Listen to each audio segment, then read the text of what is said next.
परमात्मा शिव जब इस सृष्टि पे आता है तो त्रिदेवों के द्वारा कार्य करता है। कौन से त्रिदेव है? ब्रह्मा, विष्णु और महेश। तो उसमें से सबसे बड़ी देवता कौन सी है? महेश, शिव। शिव का नाम सिर्फ शंकर के साथ जोड़ा जाता है। 33 करोड़ देवी देवताओं में अन्य किसी भी देवी देवताओं के साथ शिव का नाम नहीं जोड़ा जाता है, सिर्फ शंकर के द्वारा जोड़ा जाता है। क्योंकि शिव जो अकूट ज्ञान का भंडार है, जब इस सृष्टि पे आता है तो जो ज्ञान देता है उस ज्ञान को 100% सिर्फ शंकर धारण करता है। उसको अपने बुद्धि में सिर्फ शंकर धारण करता है।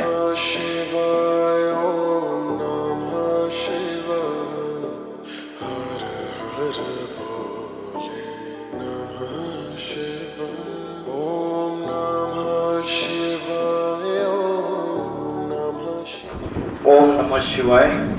और शिव का बहुत पूजा अर्चा सावन मास में होती है पूरे भारतवर्ष में। ऐसे समय शिव की महिमा के ऊपर आपके सामने बोलने का मुझे मौका मिला। तो आध्यात्मिकता का सही अर्थ क्या है? किसी धर्म के ऊपर जो आस्था है, क्या वो आध्यात्मिकता है? या मन को एकाग्र करना वो आध्यात्मिकता है? मेडिटेशन करना वो आध्यात्मिकता है? योगासन प्राणायाम करना ये आध्यात्मिकता है? वास्तविक रीत्या इसको आध्यात्मिकता नहीं कहेंगे। आध्यात्मिकता माना आत्मा के अंदर की नॉलेज, आत्मा के अंदर की पढ़ाई। क्योंकि सबसे पहली चीज है, हम शरीर नहीं है, हम एक आत्मा है। हम अपने आप को शरीर समझ के बैठे, और शरीर समझ के बैठे, उसकी वजह से देहाभिमान आया और 5 विकार आए। तो हम आत्मा को भूल गए, जो हमारे शरीर को चलाने वाली जो शक्ति है, एनर्जी है, उस आत्मा को भूल गए। आत्मा को ध्यान करना भी भूल गए और परमात्मा को भी भूल गए। तो परमात्मा कौन है? आत्मा का ध्यान भी भूल गए और परमात्मा को भी भूल गए। तो परमात्मा का अर्थ है परम माना श्रेष्ठ, और आत्माओं में सर्वश्रेष्ठ वो है परमात्मा। तो जो आत्माओं में सर्वश्रेष्ठ परमात्मा है वो कौन है? शंकर है या शिव है? आप कहेंगे शंकर और शिव अलग अलग नहीं है, एक ही है। लेकिन मैं कहूंगा शिव और शंकर दोनों अलग अलग है। ये चित्र देखिए आप। शंकर जो है ये ध्यान में बैठे हुए। अगर शंकर भगवान होते तो किसके ध्यान में बैठे? तो जरूर शंकर जिसको याद कर रहे उसके ऊपर भी कोई शक्ति है जिसको वो याद कर रहे, जिसके ध्यान में वो बैठे हुए। शिव है निराकार। निराकार मतलब जिसका कोई आकार नहीं है, और शंकर है साकार। तो शंकर है शरीरधारी और निराकार शिव है ज्योति स्वरूप, ज्योति बिंदु स्वरूप। तो शंकर हमारे तुम्हारे जैसा, सारे मनुष्य जैसा जन्म मरण के चक्र में आने वाला है, और शिव जो है वो निराकार है, अजन्मा है, अगर्भा है, अयोनी है। जैसे हम तुम सभी क्या करते, माँ के गर्भ से जन्म लेते हैं, लेकिन परमात्मा जो है वो माँ के गर्भ से जन्म नहीं लेता है, वो अजन्मा है। तो जो शिव है वो निराकार है, जिसकी यादगार में हिंदू लोग मंदिर में शिव की पूजा किसके रूप में करते हैं? शिवलिंग के रूप में पूजा करते हैं। तो जितने भी देवी देवता है, राम है, कृष्ण है, अलग अलग देवी देवता है, सरस्वती देवी है, महाकाली है, जगदम्बा, जितनी भी देवी देवता है उनको हाथ कान नाक पैर सारा मनुष्य जैसा है। लेकिन एक शिवलिंग ऐसा है जिसको मनुष्य जैसा हाथ कान नाक पैर नहीं है। क्यों नहीं है? कभी सोचा आपने शिवलिंग को ऐसा क्यों बनाया? उसका अर्थ क्या है? कभी सोचा क्यों बनाया शिवलिंग को ऐसा? शिव को तो सबसे नंबर 1 देवी देवताओं में सबसे ऊंचा माना जाता है। ऊंचा तेरा नाम, ऊंचा तेरा धाम, ऊंचा तेरा काम। तो शिव को ऐसा क्यों बनाया? ज्योतिर्लिंग के स्वरूप में, क्योंकि परमात्मा जो है वो निराकार ज्योति स्वरूप है। जैसे ज्योति का आकार होता है वैसे ज्योति स्वरूप परमात्मा है। तो उस परमात्मा को कैसे याद करें? तो उसको शिवलिंग के रूप में दिखाई दिया। निराकार ज्योति स्वरूप परमात्मा की पूजा कैसे करेंगे? तो उसको थोड़ा सा बड़ा बना दिया, तो उसको शिवलिंग का आकार दे दिया।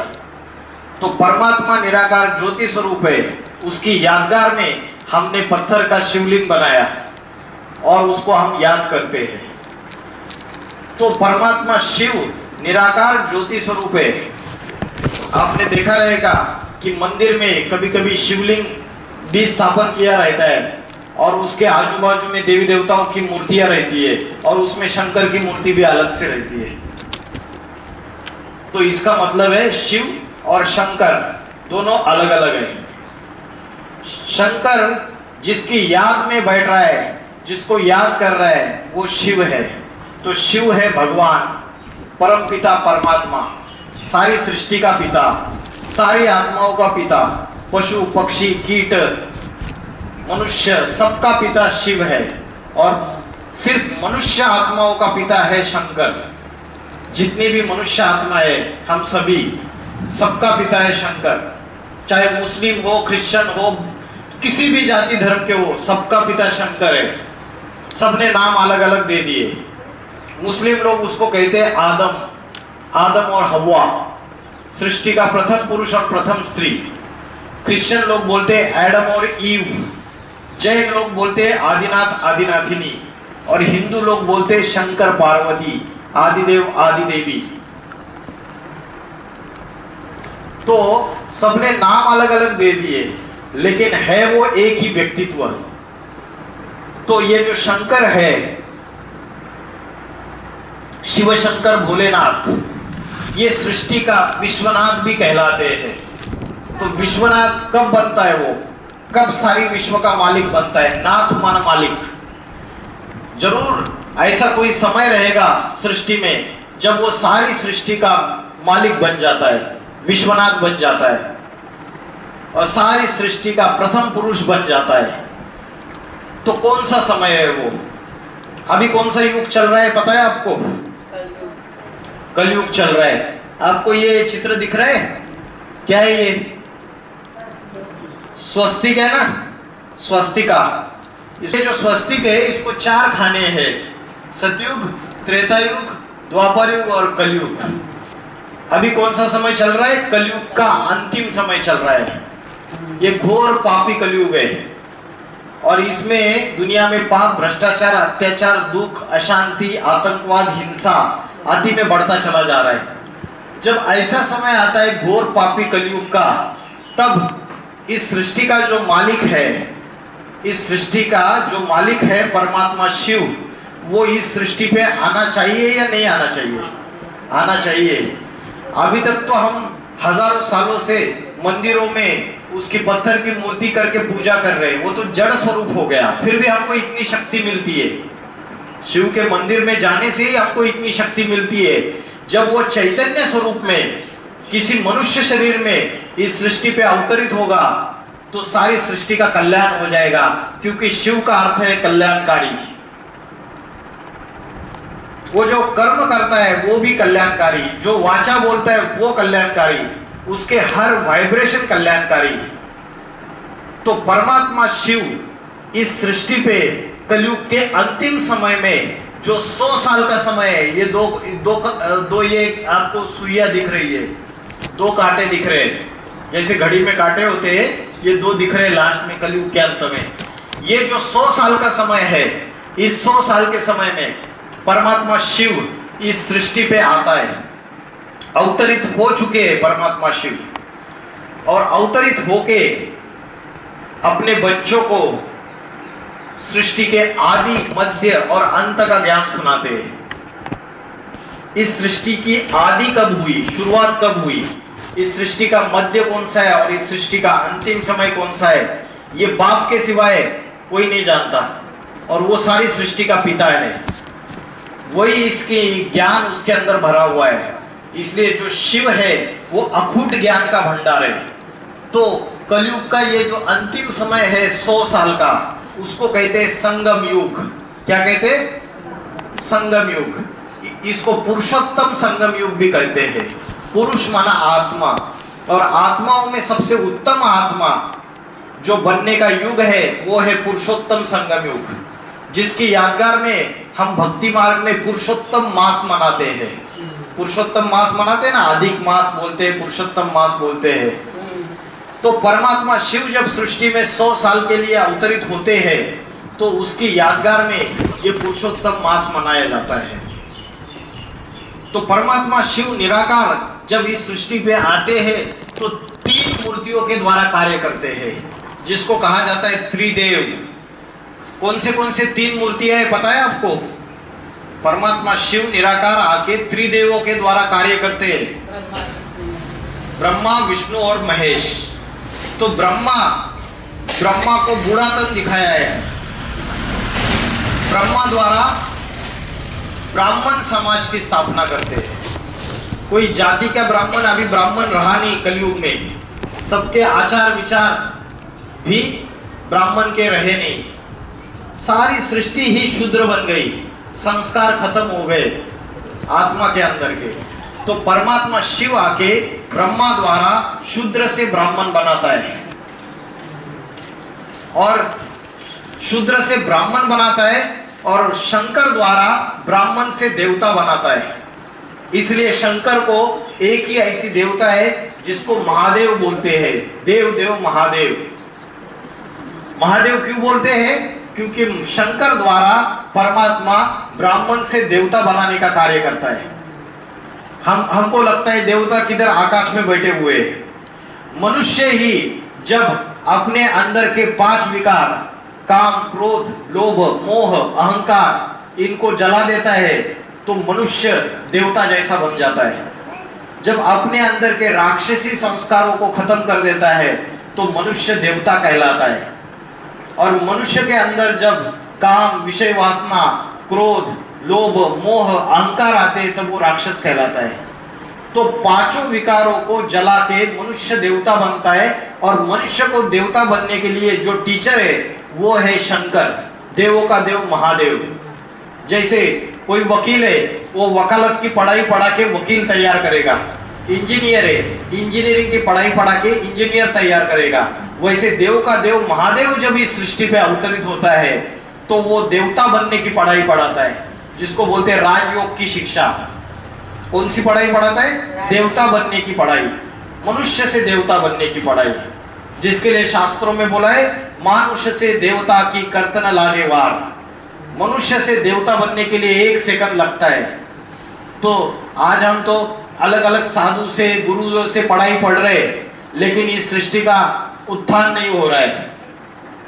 दुनिया दिन दुनी रात चौगुनी नीचे गिरती जा रही है, पाप और ही बढ़ते चले जा रहे हैं। तुलसीदास आए, कबीरदास आए, नरसिंह मेहता आए, सूरदास आए, मीराबाई, संत मीराबाई आई, गुरु नानक आए, जीसस क्राइस्ट आए, गौतम बुद्ध आए, बड़े बड़े संत महात्माएं आए, शंकराचार्य आए। लेकिन क्या यह सृष्टि से पाप खत्म हो गए? क्या यह सृष्टि में 100% सुख और शांति आ गई? नहीं आ गई, पाप और ही बढ़ते गए।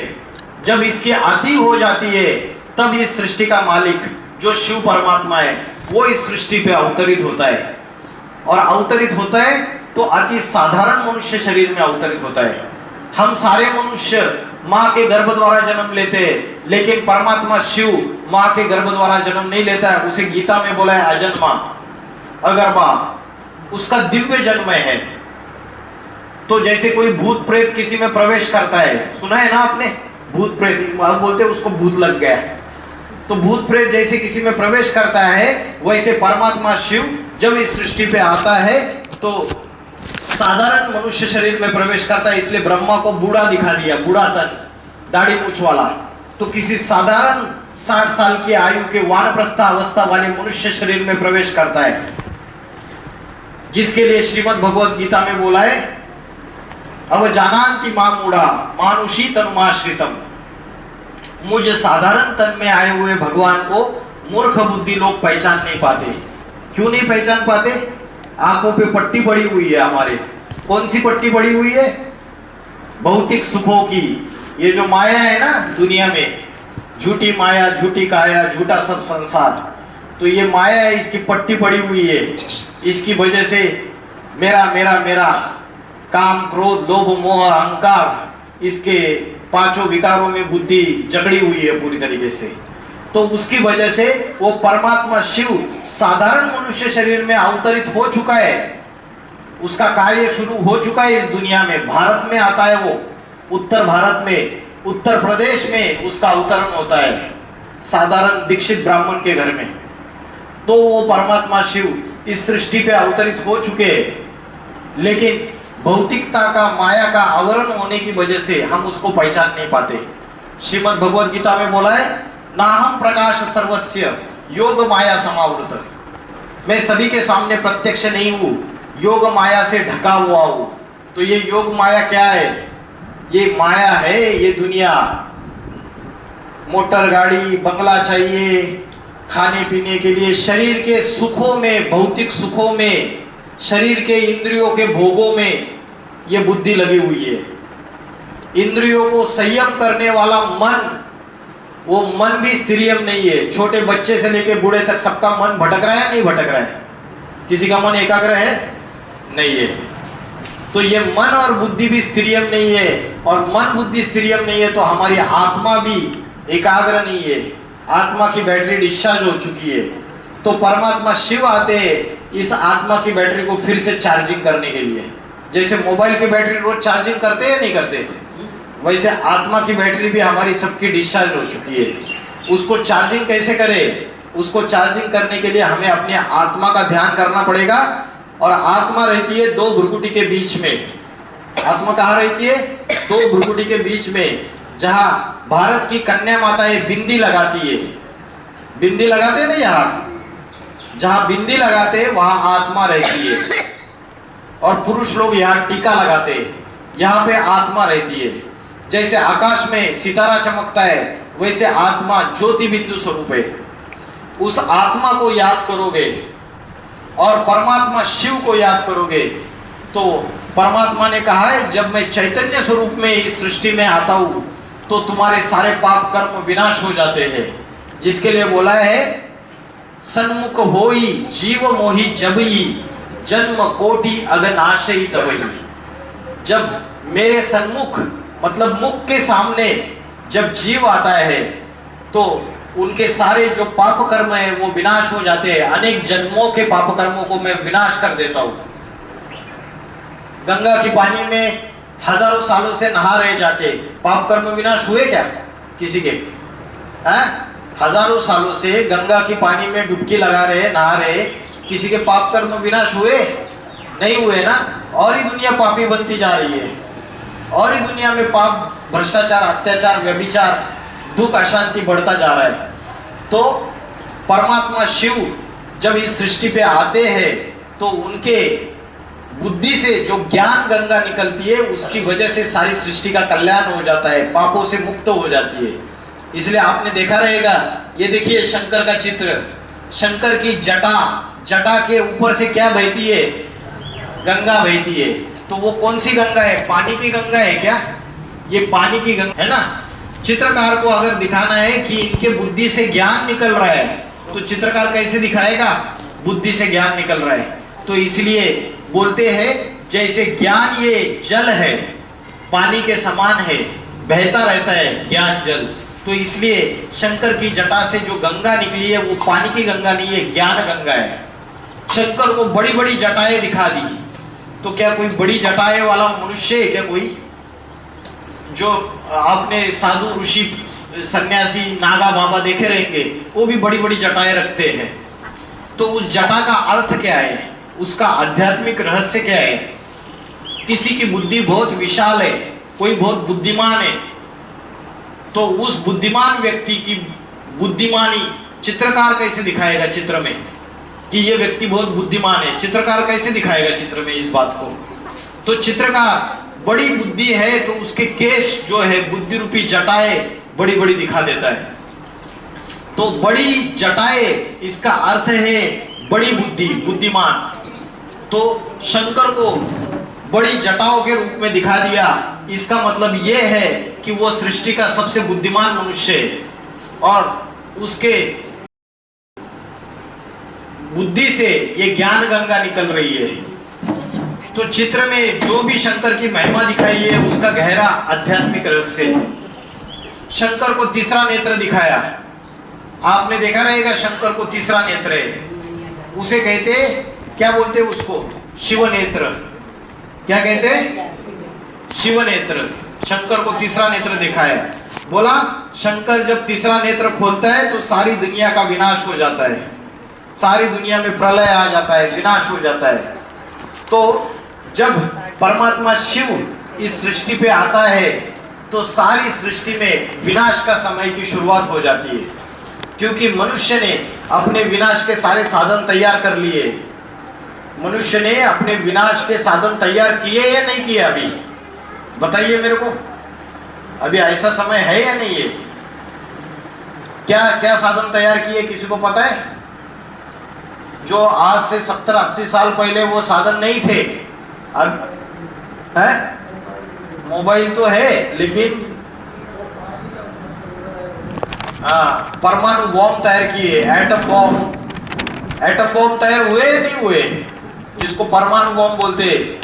एक रिमोट कंट्रोल का बटन दबा दिया तो सारी दुनिया खलास हो जाएगी। तो ये परमाणु बॉम्ब किसने तैयार किए? मनुष्य ने खुद तैयार किए अपनी तीखी बुद्धि से।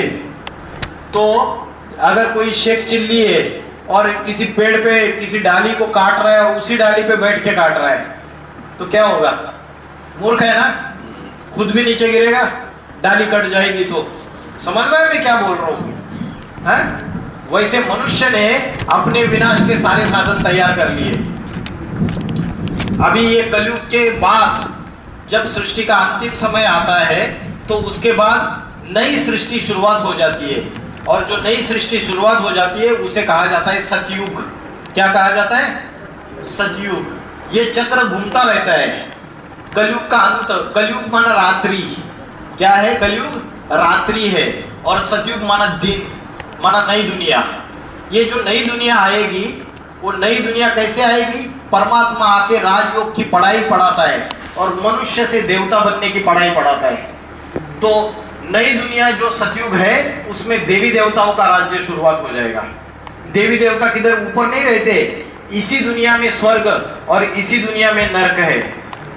जब मनुष्य आत्मा अभिमानी बन जाता है, अपने इंद्रियों का भान हटा देता है और अपने अंदर सारे दैवी गुण धारण कर लेता है, दया, क्षमा, शांति, सहनशीलता, सारे दिव्य गुण धारण कर लेता है, तो मनुष्य देवता कहलाता है।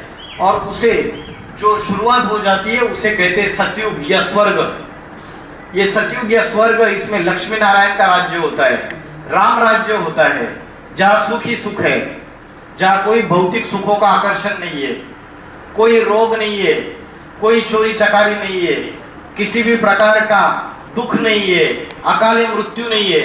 अभी पता है गाड़ी पे अभी गए घर से बाहर और एक्सीडेंट हो गया और मर गए, किसी को पता है? कभी भी अकाल मृत्यु हो रही है ना, अभी कोरोना आ गया, हजारों लोग मर गए। तो सतयुग में कोई अकाल मृत्यु नहीं होगी, सुख ही सुख का राज्य होगा। तो परमात्मा शिव आके आदि सनातन देवी देवता धर्म की स्थापना करता है। कौन से धर्म की स्थापना करता है? आदि सनातन देवी देवता धर्म की। अभी जितने भी मनुष्य हैं उन्होंने आके अलग अलग धर्म स्थापन किए। ये देखिए, ये चित्र दिख रहा है आपको? ये चित्र है झाड़ का चित्र। ये झाड़ का चित्र दिखाई दे रहा है सबको? ये देखिए, इसको बोलते कल्प वृक्ष। क्या बोलते? कल्प वृक्ष। ये जो कल्प वृक्ष है ये मनुष्य सृष्टि रूपी वृक्ष है। ये मनुष्य सृष्टि रूपी वृक्ष है। इस झाड़ को अगर पानी डालना है तो पानी कहाँ डालेंगे?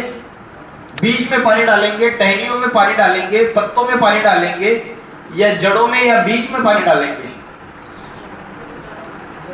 जड़ों में या बीज में पानी डालेंगे तो सारे वृक्ष को मिल जाएगा ना। तो इस सृष्टि रूपी वृक्ष का बीज कौन है? इस सृष्टि रूपी वृक्ष का बीज है स्वयं परमात्मा शिव, जिसने ये सारी सृष्टि की शुरुआत की, सारी सृष्टि की स्थापना की और ज्ञान का बीज आके बोया। तो कब बोता है वो ज्ञान का बीज? कलयुग के अंतिम समय में आके वो ज्ञान का बीज बोता है। और कौन सा ज्ञान देता है? ये ज्ञान देता है कि तू शरीर नहीं है, आत्मा है। और आत्मा और परमात्मा की नॉलेज आके स्वयं बताता है, स्वयं ही अपना परिचय देता है। इसलिए उसे बोलते हैं स्वयंभू। हम बोलते हैं ना ये स्वयंभू शिवलिंग है। क्यों बोलते हैं स्वयंभू? वो स्वयं आके अपना परिचय देता है इस सृष्टि में। इसकी यादगार में ये अलग अलग 12 ज्योतिर्लिंग बने हुए हैं। उसने आके जो कार्य किया है, आज मंदिरों में, मस्जिदों में, गिरजाघरों में क्यों उसकी पूजा होती है? जरूर उस परमात्मा ने आके इस सृष्टि में कभी प्रैक्टिकल आके कार्य किया है, कभी उसने प्रैक्टिकल आके सारी मनुष्य सृष्टि की सद्गति की है, मुक्ति और जीवन मुक्ति दी है। इसीलिए भगवान को सर्व का सद्गति दाता कहते हैं। तो ये सृष्टि का बीज वो स्वयं परमात्मा है। वो आके आदि सनातन देवी देवता धर्म का बीज डालता है कलयुग के अंतिम समय में। उसके बाद ये जो तना दिख रहा है आप, ये वृक्ष का तना, ये जो बीज डालता है तो सतयुग शुरुआत हो जाता है और इसमें सनातन धर्म स्थापन हो जाता है, सतयुग त्रेता युग। उसके बाद जब द्वापर युग आता है, जब द्वापर युग आता है तो अनेक अनेक धर्म स्थापन होना चालू हो जाते हैं। सनातन का अर्थ है पुराना, सबसे पुराना, इतना पुराना कि जिसके पहले कोई भी धर्म नहीं था। वो हमेशा कायम रहता है सनातन धर्म, जो स्वयं परमात्मा शिव आके स्थापन करता है। दूसरे दूसरे धर्म किसने स्थापन किए और कब स्थापन किए सबको पता है। आपको पूछा मैंने इस्लाम धर्म किसने स्थापन किया तो आप बता देंगे, कब स्थापन किया है सब लोग बता देंगे। क्रिश्चियन धर्म किसने स्थापन किया? जीसस क्राइस्ट ने स्थापन किया आज से 2000 साल पहले। सिख धर्म किसने स्थापन किया? गुरु नानक ने स्थापन किया, गुरु नानक जी ने, आज से 500 साल पहले। बौद्ध धर्म किसने स्थापन किया? गौतम बुद्ध ने स्थापन किया, गौतम बुद्ध ने स्थापन किया आज से 2250 साल पहले। शंकराचार्य ने संन्यास धर्म स्थापन किया। तो ये अलग अलग धर्म जो है इस झाड़ की टहनियां है, समझ रहे हैं? ये झाड़ की जो टहनियां है ये अलग अलग धर्म है और इसका तना अपना सनातन धर्म है, जिसको आज हम हिंदू धर्म कहते हैं। ये तना है, ये शुरू से शुरुआत हुआ और ये अंत तक रहता है, ये खत्म नहीं होता है कभी। और ये जो टहनियां है ये द्वापर युग से अलग अलग धर्म शुरुआत हो गए, अलग अलग धर्म स्थापन होना शुरू हो गया।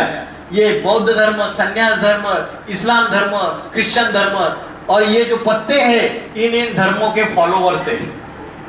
समझ में आ रहे हैं? ये झाड़ की टहनियां कौन सी है? टहनियां अलग अलग धर्मों की है। और इसका तना कौन है? सनातन धर्म है, जिसको आज हम हिंदू धर्म कहते हैं। तना है, तने के ऊपर ये टहनियां टिकी हुई है।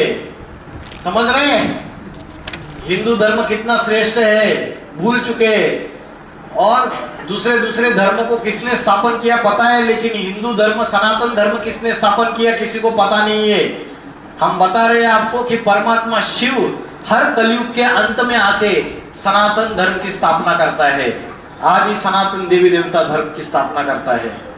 और इस सृष्टि को कलयुग से लेके सतयुग में परिवर्तित करता है। कलयुग ही तो पापी सृष्टि है, जहां अंधकार है, जहां पाप है, जहां अज्ञान है।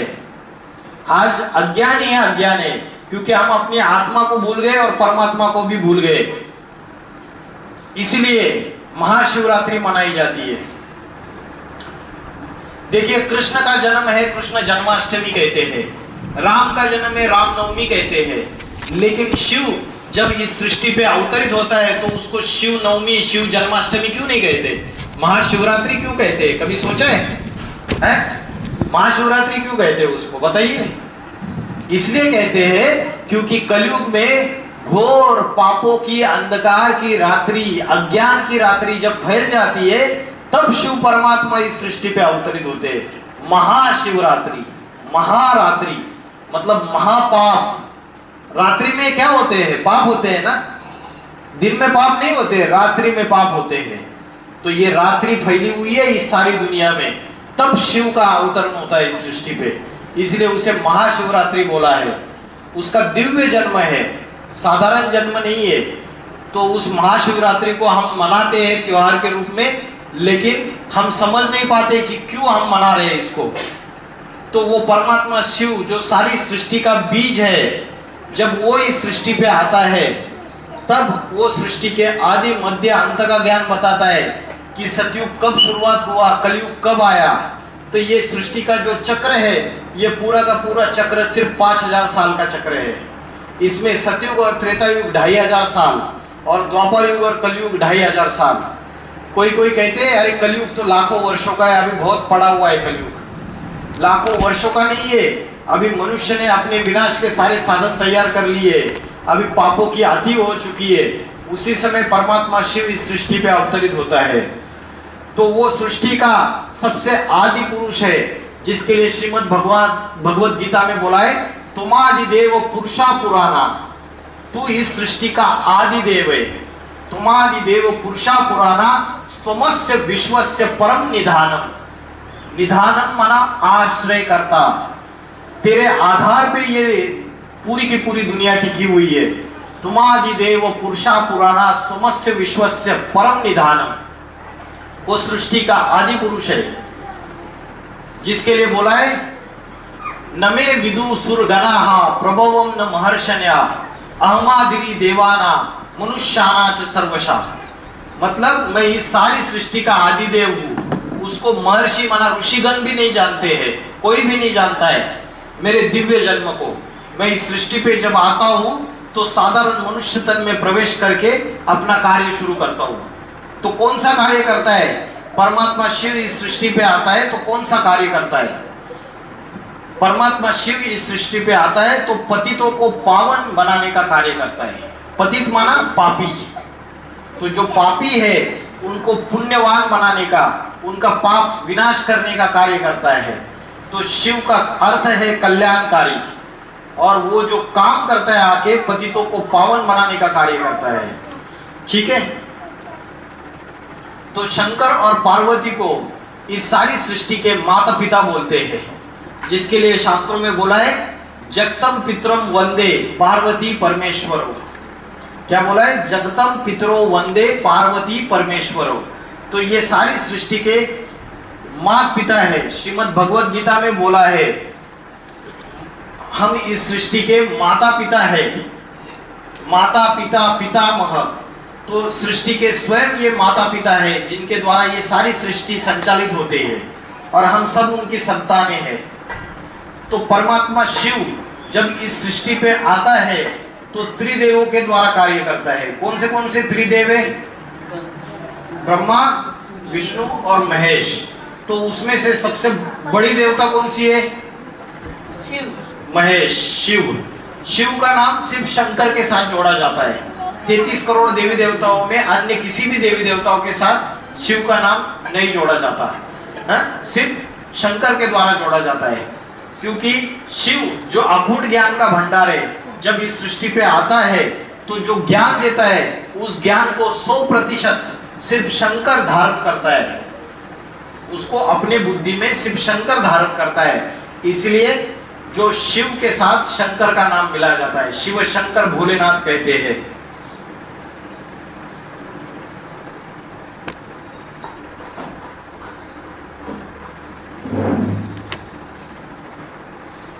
ये चित्र आपको दिख रहा है? ये सीढ़ी का चित्र है।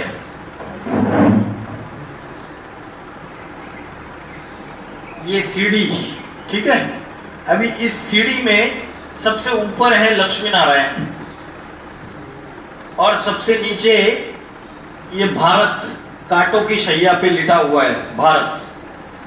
भारत ये कोई जड़ जमीन नहीं है। भारत ये एक चैतन्य जीता जागता पुरुष है। जब इस सृष्टि पे परमात्मा आता है, जिसमें प्रवेश करता है, वही भारत है। भारत माना भा माना रोशनी, और रथ माना लगा हुआ। जो ज्ञान की रोशनी में सदाकाल रथ है, जो ज्ञान की रोशनी में लगा हुआ है, वो भारत है। तो देखिए भारत क्या हो गया? कंगाल बन गया कलयुग के अंत में। ये सीढ़ी से नीचे आ गए ना। देखो सतयुग, त्रेता युग, द्वापर युग, कलयुग। कलयुग की सीढ़ी काली काली दिखाई, देखो ये काली काली दिखाई पूरी, इसमें आत्मा भी काली हो गई।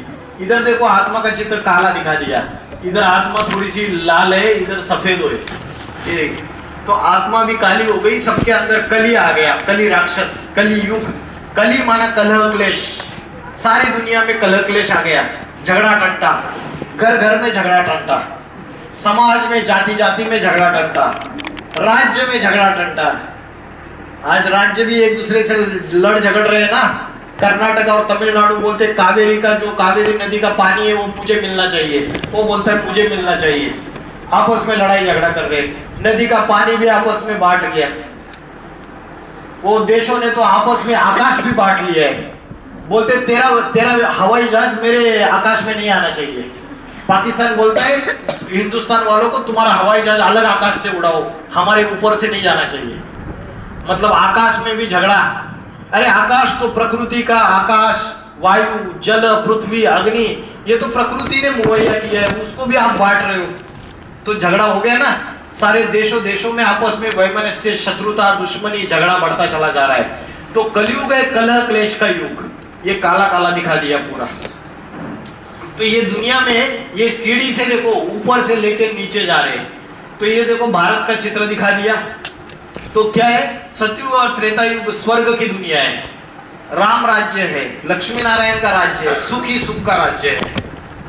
और जब द्वापर युग और कलयुग आता है तो सतयुग में तो देवी देवता रहते हैं, जब द्वापर युग आते हैं तो मनुष्य के अंदर देवी देवता जो है सीढ़ी से जब नीचे उतरते हैं तो साधारण मनुष्य बन जाते हैं। उनके अंदर 5 विकार आ जाते हैं, काम, क्रोध, लोभ, मोह, अहंकार। इन 5 विकारों की वजह से वो साधारण मनुष्य बन जाते हैं। तो पहली बार द्वापर युग जैसे ही शुरुआत हो जाता है तो अनेक अनेक धर्म आते हैं। मैंने दिखाया ना, इधर अनेक अनेक धर्म स्थापन होना चालू हो जाते हैं। और ये जो अनेक अनेक धर्म है, ये इन्होंने क्या कर दिया, जो कच्चे कच्चे हिंदू है वही दूसरे धर्म में कन्वर्ट हो गए। ये बात सही है ना, कच्चे कच्चे हिंदू ही दूसरे धर्मों में कन्वर्ट हो गए। ये तना से आए, फिर जो कच्चे वो कोई इधर कन्वर्ट हो गए, कोई इधर कन्वर्ट हो गए, कोई इधर कन्वर्ट हो गए, कोई इस्लाम में चले गए। संघ का रंग लगा। कैसे संघ का रंग लगा, इस्लाम में जब इब्राहिम आया, इस्लाम धर्म स्थापन हुआ तो आपस में भाई बहनों ने शादी करना चालू कर दी। तो क्या फैलाया दुनिया में, विष फैलाया नहीं फैलाया, काम विकार का विष। काम, क्रोध, क्रोध कहां से आया, क्रिश्चियन से क्रोध आया। क्रिश्चियन बहुत क्रोधी, उन्होंने क्रोध फैलाया तो हिंदुओं के ऊपर भी असर हो गया उसका। आज क्रिश्चियन लोगों को फॉलो कर रहे हैं नहीं कर रहे, सारे हिंदुस्तान वाले कर रहे। आज से 50-100 साल पहले कभी डिवोर्स सुना था? डिवोर्स नाम सुना था किसी ने? पहले सुना था? अपनी दादी अम्मा को पूछो, उन्होंने कभी सुना था क्या? किसी ने नहीं सुना था। किसको फॉलो करना चालू कर दिया? क्रिश्चियन धर्म को। दूसरे धर्म में, मुस्लिम धर्म में भी 4 बार तलाक होती है, लेकिन हिंदू में भारत की नारी सती सावित्री का देश है। हम लोग आत्मा के पुनर्जन्म को मानने वाले हैं। राजा अगर लड़ाई में मारा जाता था तो रानी जलती आग में कूद जाती थी, लेकिन परपुरुष को अपने तन को हाथ नहीं लगाने देती थी, जोहार कर लेती थी। ये भारत की नारी की पवित्रता है। लेकिन अभी 60-70 साल से भारत की नारी ऑफिस में जाने लगी, सभी जगह जाने लगी, ये विदेशी लोगों की संस्कृति धारण करने लगी, है ना, सूट बूट भी पहनने लगी, जीन्स की पैंट पहनने लगी। तो सारी इनकी संस्कृति ली तो डाइवोर्स भी आ गया, सब कुछ आ गया। उनकी सारी चीजें ले ली, इस्लामियों की ले ली, सबकी चीजें उठा ली, हम नीचे गिरते गए। ये सीढ़ी से हम उनके साथ नीचे गिरते गए। पहले हम द्वापर युग में एक शिव की भक्ति करते थे, एक शिव की भक्ति करते थे। राजा विक्रमादित्य ने पहला सोमनाथ का जो शिवलिंग स्थापन हुआ, प्रथम ज्योतिर्लिंग जो गुजरात में है, वो राजा विक्रमादित्य ने पहले स्थापन किया था। जब द्वापर युग की शुरुआत हो गई और मनुष्य के अंदर अलग अलग धर्म स्थापन हो गए, और जब हिंदू लोग जो है देवी देवता धर्म से उतर के नीचे आ गए, तब जाके पहले भक्ति चालू हुई एक शिवलिंग की। लेकिन जैसे जैसे सीढ़ी नीचे उतरते गए अनेक जन्मों में, तो देखो अनेक देवी देवताओं की पूजा करने चालू कर दी। तो ये राजस्थान में बोलते हैं ना, एक लिंग भगवान, एक लिंग स्वामी। तो एक लिंग माने एक शिव को मानते थे पहले, लेकिन बाद में क्या हो गया, अनेक देवी देवताओं की पूजा करनी चालू कर दी। अभी सोमवार को शिव को याद करेंगे, मंगलवार को हनुमान जी को याद करेंगे, बुधवार को तीसरी देवता, गुरुवार को चौथी, शुक्रवार को पांचवी देवी, शनिवार को अलग देवता। अभी अनेक देवी देवताओं को याद करेंगे तो बुद्धि एकाग्र होगी या बुद्धि बिखरेगी? बुद्धि एकाग्र तो नहीं होगी। अगर आपका नरेंद्र मोदी जो देश के प्राइम मिनिस्टर है, प्रधानमंत्री है, उनसे डायरेक्टली कनेक्शन होगा तो आप उसके जो नौकर चाकर, उसका सेक्रेटरी, उसका गाड़ी चलाने वाला ड्राइवर, उससे कनेक्शन जोड़ोगे क्या? नहीं जोड़ोगे। अरे डायरेक्टली नरेंद्र मोदी जी आ रहे आपके गांव में, डायरेक्टली भाई साहब के घर में आ रहे, तो डायरेक्ट कनेक्शन जोड़ोगे ना। तो शिव जो सारी देवों का देव, महादेव, सारी सृष्टि का पिता है, उससे डायरेक्ट कनेक्शन जोड़ना चाहिए। रामेश्वरम तमिलनाडु में ज्योतिर्लिंग है। रामेश्वरम में राम भी शिव की पूजा कर रहे है ना। और रामचरितमानस में तुलसीदास जी ने बोला है, शिव द्रोही मम दास कहावा, वो नर सपने हूं मोहि न पावा। शिव का द्रोही, और कहता है कि तेरा दास है, मना राम का दास है, तो वो नर मुझे कभी प्राप्त नहीं कर सकता ऐसा मनुष्य। क्योंकि राम स्वयं रामेश्वरम में शिवलिंग की पूजा कर रहे और हनुमान जी राम जी की पूजा कर रहे। तो जो ऊंच से ऊंच है, ऊंचा तेरा नाम, ऊंचा तेरा राम, ऊंचा तेरा काम, वो हाईएस्ट, उससे कनेक्शन, बुद्धि का कनेक्शन जोड़ना चाहिए एक से। लेकिन जैसे जैसे हम सीढ़ी से नीचे उतरते गए, हमने अनेक अनेक अनेक अनेक देवी देवताओं की पूजा करना चालू कर दिया। तो जो ऊंच से ऊंच है, ऊंचा तेरा नाम, ऊंचा तेरा राम, ऊंचा तेरा काम, वो हाईएस्ट, उससे कनेक्शन, बुद्धि का कनेक्शन जोड़ना चाहिए एक से। लेकिन जैसे हर एक की कुल देवी अलग अलग है, 33 करोड़ देवी देवताओं की पूजा करना चालू कर दिया। इन देवी देवताओं को देवी देवता बनाया किसने? स्वयं महादेव ने। शिव शंकर भोलेनाथ में आए तो ये देखिए, ये जो सन्यासी है, ये इनको ज्ञान सुना रहा है। तो ये जो गुरु है, इसको ही अच्छा ज्ञान सुनाया, तो इसको ही भगवान समझ के, आप ही मेरे भगवान हो। तो मुसलमान लोग हिंदू लोगों को क्या बोलते हैं पता है क्या? काफिर। क्यों बोलते काफिर? अरे यहां वहां फिरते रहते हैं, जिसके भी सामने जाएंगे माथा टेकेंगे, मतलब सबको भगवान बना देते। लेकिन भगवान तो एक ही है, Shiva. God is truth, god is one, सत्यम शिवम सुंदरम बोला है। तो सबसे ऊंच से ऊंच ये जो परमात्मा है, उससे हमको कनेक्शन जोड़ना है, शिव। तो हम जब कलयुग में आते हैं तो जो ज्ञान सुनाने वाला व्यक्ति है, उसको ही भगवान समझ लेते हैं, उसको बोलते हैं आप ही हमारे भगवान हो। तो इतने नीचे गिर जाते हैं और जो प्रकृति के जड़ तत्व है उसकी पूजा करना चालू कर देते हैं, झाड़ की पूजा करना चालू कर देते हैं, पेड़ की, अग्नि की पूजा करना चालू कर देते हैं। तो ये जो जड़ तत्व है, जल की पूजा करना चालू कर देते हैं, इसमें ही भगवान समझ बैठते हैं। तो जो ऊंच से ऊंच शिव है, जो परमात्मा है, उसको भूल जाते हैं। तो ये भारत के उत्थान और पतन की कहानी है कि भारत कैसे ऊपर चढ़ा और कैसे नीचे गिरा। देखो सीढ़ी से कैसे भारत नीचे गिरा। अनेक अनेक धर्मों की, अनेक अनेक संस्कृति को अपने अंदर ले लिया और अपनी जो ओरिजिनल संस्कृति है, सनातन संस्कृति, इसको भूल गए हम। तो ये व्यभिचारी भक्ति चालू हो गई, भक्ति भी व्यभिचारी हो गई और व्यभिचार भी फैल गया। ठीक है, दूसरे धर्मों की जो अलग अलग कुरीतियां है उसको अपने अपना लिया। तो कलयुग के अंतिम समय में विनाश काले विपरीत बुद्धि विनश्यन्ति, विनाश काले विपरीत बुद्धि विनश्यन्ति। तो ये विनाश का काल है। विपरीत बुद्धि किससे विपरीत बुद्धि? परमात्मा शिव से विपरीत बुद्धि। ये जब विनाश काल आता है तो सारे मनुष्य उस शिव से विपरीत बुद्धि हो जाते हैं। क्यों? अरे शाम को तो टीवी पे सीरियल आते हैं, है ना, तो सीरियल देखेंगे, रात को 11-11, 12-12 बजे तक मूवी देखेंगे, टीवी देखेंगे, तो वो बुद्धि में वही याद आएगा। सोएंगे तो भी तो वही याद आएगा, क्योंकि सास भी कभी बहू थी, तो वही याद आएगी। स्मृति ईरानी अभी वो मंत्री बन गई है, तो वही याद आएगी ना। तो विनाश काले विपरीत बुद्धि, शिव से विपरीत बुद्धि हो गया उस परमात्मा शिव से। तो जब जो लक्ष्मी नारायण थे, जो नारायण था सतयुग में, वो नारायण भी अनेक जन्म लेते लेते लेते लेते कलयुग के अंतिम समय में वो साधारण मनुष्य बन जाता है। ठीक है, और जब वो साधारण मनुष्य बन जाता है तो उसी में फिर से परमात्मा शिव निराकार कलयुग के अंत में आके प्रवेश कर देता है, जिसके लिए गीता में बोला है यदा यदा ही धर्मस्य ग्लानिर्भवति भारत। जब अनेक धर्मों की, सत्य धर्म की ग्लानि हो जाती है और अधर्म सारी सृष्टि में फैल जाता है। अभी अधर्म फैला या नहीं फैला? अभी अधर्म ही फैला हुआ है। जो सनातन धर्म है वो सत्य धर्म है, वो अभी प्राय लोप हो गया। सनातन धर्म लोप होना माना खत्म होने लगा पूरी तरीके से। हम भूल गए सनातन धर्म की संस्कृति। पहले गांव में ऐसे ऐसे परिवार होते थे कि 70-70, 80-80 लोग एक परिवार में रहते थे। एक चूल्हे पे खाना बनता था, एक मुखिया की बात सब लोग मानते थे, कोई भी उस बात को काटता नहीं था। ये सनातन धर्म की संस्कृति है। आज क्या हो गया?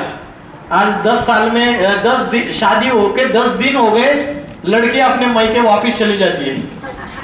हो रहा है नहीं हो रहा है? हाँ, देखो हाँ बोल रहे माता जी पीछे, है ना? क्योंकि आत्मा के अंदर की सहन शक्ति, सहनशीलता कम कम होने लगी, खत्म हो गई पूरी तरीके से। परिवार में समाने की शक्ति खत्म हो गई। समाने की शक्ति क्या होती है? जैसे सागर में नदी नाले किचड़ा सब अपने अंदर समा लेता है। आज क्या हो गया? हम लोग एक दूसरे की गलतियां, सास देखेगी बहू की गलतियां, बहू देखेगी सास की गलतियां, दोनों के अंदर महाभारत गृह युद्ध होती है ना। तो क्यों होती है? क्योंकि हम ये अपनी सनातन संस्कृति को भूल गए। एक परमात्मा शिव जो है उसको याद करना भूल गए, बुद्धि से उसकी याद उड़ गई, अपनी आत्मा को भूल गए, तब जाके सृष्टि का पतन हो गया। तो कलयुग के अंत में परमात्मा शिव फिर से इस साधारण मनुष्य तन में आके उसको फिर से नारायण जैसा बनाता है और नई दुनिया शुरू हो जाती है, नई दुनिया स्थापन हो जाती है। परमात्मा शिव जो है वो भारत में ही क्यों आते हैं? दूसरे दूसरे देशों में क्यों नहीं आते हैं? कारण क्या है? क्योंकि भारत ये एक ही ऐसा देश है जहां नारी के पवित्रता को मान्यता दी जाती है। नारी के पवित्रता को मान्यता दी जाती है। आपने कभी सुना है कि विदेशों की नदियों में कोई नहाता है? विदेशों की नदियों में कोई नहीं नहाता है। ये जो भारत की नदी है, ये भारत की नदियां कन्या माताओं का सूचक है। ये कन्या माताएं जो है, जैसे नदी में जल होता है वैसे भारत की कन्या माताएं जो है ये जब पवित्र रहती है तब उनमें ज्ञान जल बहता रहता है। और भारत की कन्या माता ही ज्ञान का कलश उठा के इस सारी सृष्टि को नरक से स्वर्ग बना देती है। इसलिए शंकराचार्य ने आज से 1400 साल पहले ये बोला कि नारी नरक का द्वार है। लेकिन परमात्मा शिव जब इस सृष्टि पे आते हैं तो वो ये बात कहते हैं कि मैं नारी के पवित्रता के द्वारा ही स्वर्ग के गेट खोलूंगा, मैं नारी के पवित्रता के द्वारा ही स्वर्ग स्थापन करूंगा। तो अगर परमात्मा अमेरिका में आता, अगर इंग्लैंड में आता, यूरोप में आता, तो वहां तो नारियां पवित्रता धारण नहीं करती है। उनको तो आज एक जगह वो कल एक दूसरे से डिवोर्स ले लिया, कल तीसरे से डिवोर्स ले लिया, परसों चौथे से डिवोर्स ले लिया। तो परमात्मा को तो आके कार्य करना पड़ता है भारत में, जिसके लिए भगवत गीता में बोला है यदा यदा ही धर्मस्य ग्लानिर्भवति भारत अभ्युत्थानाय में धर्मस्य तदात्मानं सृजाम्यहम् पवित्राणाय साधूना विनाशाय च दुष्कृता धर्म संस्थापनार्थाय संभवामि युगे युगे। तो मैं धर्म स्थापन करने के लिए भारत में ही आता हूं, भारत में ही इस सृष्टि में आता हूं और आदि सनातन देवी देवता धर्म की स्थापना करता हूं। और शिव शंकर द्वारा इस सारी सृष्टि में विनाश हो जाता है। किसका विनाश होता है? सज्जनों का विनाश होता है या पापी सृष्टि का विनाश होता है? जो पापी सृष्टि है, जो राक्षसी सृष्टि है, उसका विनाश हो जाता है और एक सद्धर्म स्थापन हो जाता है।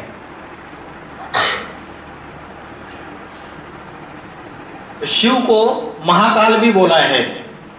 महाकाल क्यों बोला है? श्रीमद् भगवत गीता में बोला है कालोस्मि, मैं इस सारी सृष्टि का काल हूं। काल माना मृत्यु।